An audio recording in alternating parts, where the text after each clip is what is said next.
Bismillahirrahmanirrahim. Assalamualaikum warahmatullahi wabarakatuh.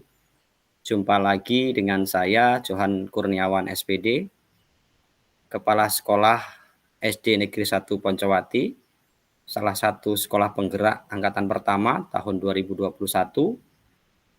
Kali ini saya akan mengajak teman-teman semua untuk menyaksikan, untuk merefleksikan sebuah video, yaitu yang bercerita tentang sekolah A dan sekolah B. Nanti kita akan coba melihatnya, kita cari perbedaannya, kita lihat sisi baik dan sisi buruknya, dan tentunya ini akan saya akan berharap ini akan bisa menjadi sebuah masukan, sebuah referensi yang bisa kita kembangkan di sekolah kita. Kita coba share screen dulu ya.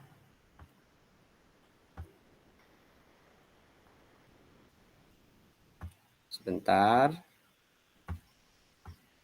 Ya.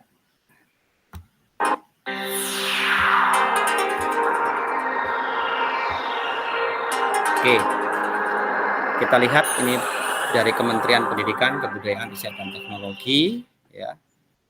Video ini pertama kali dikembangkan untuk program pendidikan guru penggerak, sekarang masuk ke program sekolah penggerak.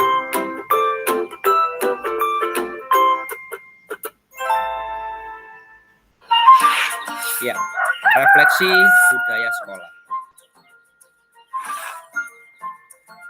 Halo, Bapak Ibu. Video ini akan menampilkan dua sekolah dengan budaya sekolah yang berbeda. Perhatikan perilaku guru dan murid di kedua sekolah tersebut. Silakan menonton dan merefleksikannya. Pagi anak-anak, besok sekolah kita akan mengadakan lomba kebersihan. Kita harus jadi juaranya ya. Besok kalian harus membawa semua alat kebersihan. Paham anak-anak?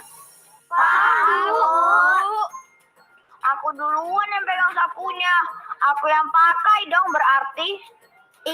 Aku kan juga mau pakai supaya dapat pujian Bu Guru. Baik, Anda telah menyaksikan video budaya sekolah di sekolah A. Nah, sekarang Anda akan mengamati bagaimana budaya sekolah B. Amati perilaku guru dan murid di sekolah B. Selamat menyaksikan. Selamat pagi anak-anak. Agenda belajar kita pagi ini, kita akan keliling sekolah. Tugas kalian adalah mengamati kebersihan lingkungan di sekolah kita ya. Nanti sampaikan satu persatu di kelas.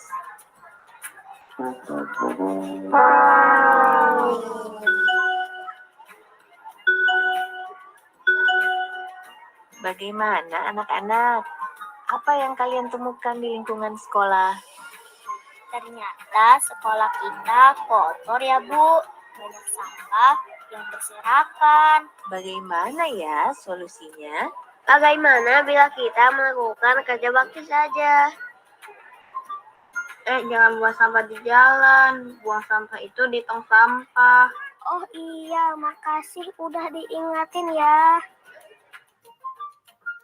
Anda telah menyaksikan video budaya sekolah A dan B. Bagaimana? Apa yang Anda rasakan dan pikirkan dari kedua video tersebut? Perilaku guru dan murid seperti apa yang Anda tangkap dari kedua budaya sekolah? Mari kita refleksikan di aktivitas berikutnya.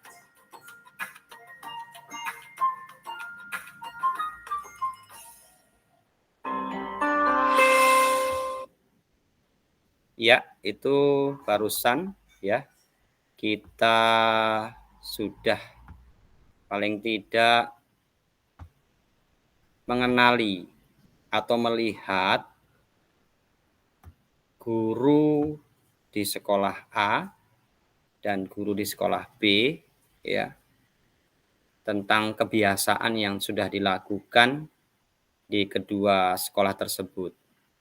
Di sekolah tersebut tentunya ada perbedaan yang sangat mencolok yang bisa menjadikan gambaran kepada kita semuanya untuk melakukan paling tidak sebuah terobosan atau perubahan-perubahan di sekolah.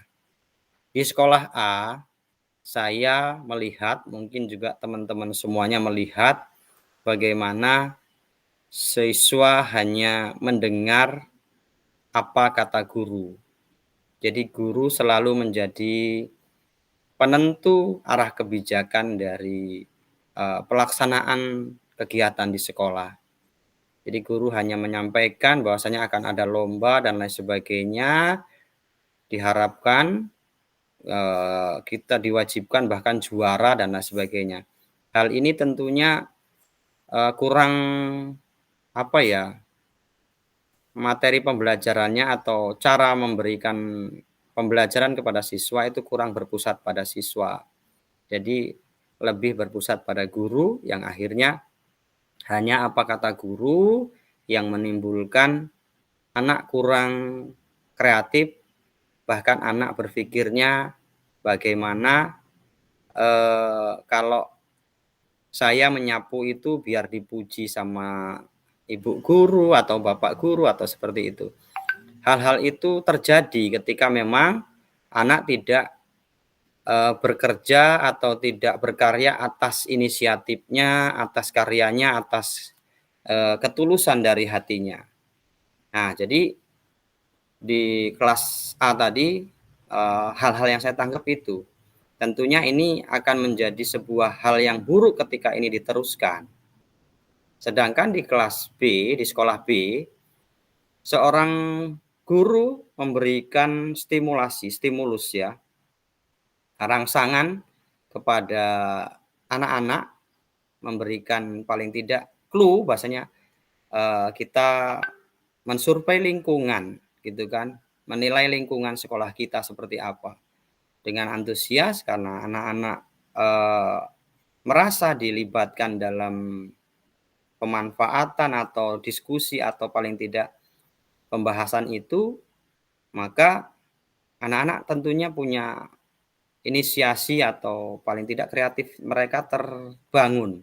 Contoh tadi, bapak atau ibu guru tidak menjelaskan kelas kita itu kotor loh, atau kita itu perlu bersih-bersih loh, atau besok itu kita bawa sapu loh, atau kita mau lomba loh gitu. Tapi lebih kepada, ayo anak-anak kita mengajak, guru tersebut mengajak, ayo anak-anak kita melihat lingkungan sekitar sekolah kita.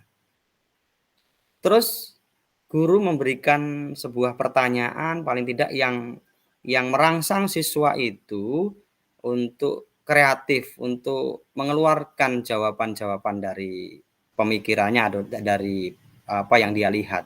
Contoh tadi ya, ternyata sekolah kita kotor ya Bu gitu. Dari penglihatan mereka langsung bisa menilai bahwasanya sekolah kita itu kotor gitu. Nah, terus setelah sekolah itu kotor, ibu guru juga yang ada di kelas A, sekolah B tadi tidak langsung, oh iya kotor berarti kita besok harus gotong royong dan lain sebagainya. Tapi ternyata beliau masih melemparkan ide itu kepada anak-anak. Yang akhirnya anak-anak menemukan ide yang bagus, yaitu melakukan gotong royong atau bersih-bersih bersama gitu kan.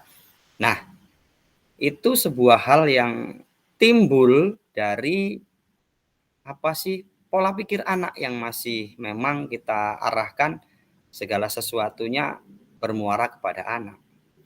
Nah, pada saat pelaksanaan bersih-bersih itu tadi, gotong royong tadi juga, ada anak yang membuang sampah sembarangan. Nah, anak itu bisa diingatkan oleh teman yang lainnya. Artinya rasa kesadaran bahwasanya membersihkan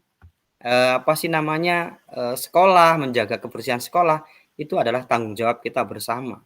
Bahkan mereka mampu mengedukasi teman-teman yang lain bahwasanya membuang sampah itu ya harus di tempat sampah yang sudah disiapkan, yang sudah ditentukan gitu, bukan asal membuangnya.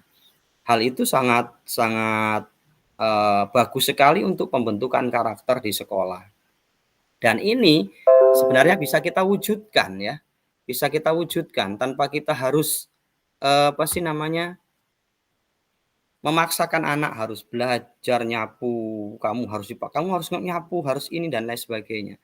tapi dengan sedikit sentilan-sentilan kecil, sedikit ajakan-ajakan dari gurunya, mungkin bisa jadi ya kita kasih reward dan lain sebagainya, seorang siswa akan lebih kreatif, lebih punya inisiatif untuk melakukan sesuatu gitu ya. Nah, ini luar biasa.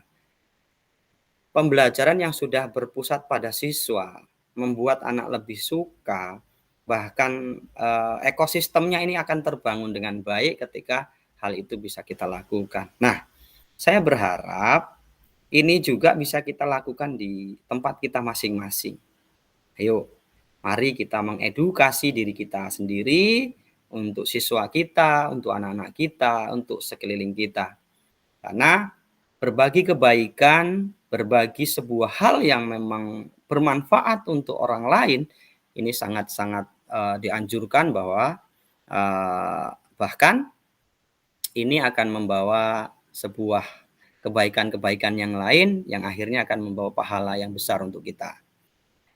Profesi seorang guru adalah profesi yang sangat luar biasa karena ilmunya bermanfaat dan akan dimanfaatkan oleh orang lain, dan ilmu yang bermanfaat itu akan terus mengalir menjadi amal jariah kita. Jadi untuk bekal kita nanti menuju alam selanjutnya. Bapak Ibu yang saya hormati, terutama Bapak Ibu guru-guru SD Negeri 1 Poncowati dan guru-guru yang lain dimanapun berada, di tanah air maupun di luar Indonesia, mari kita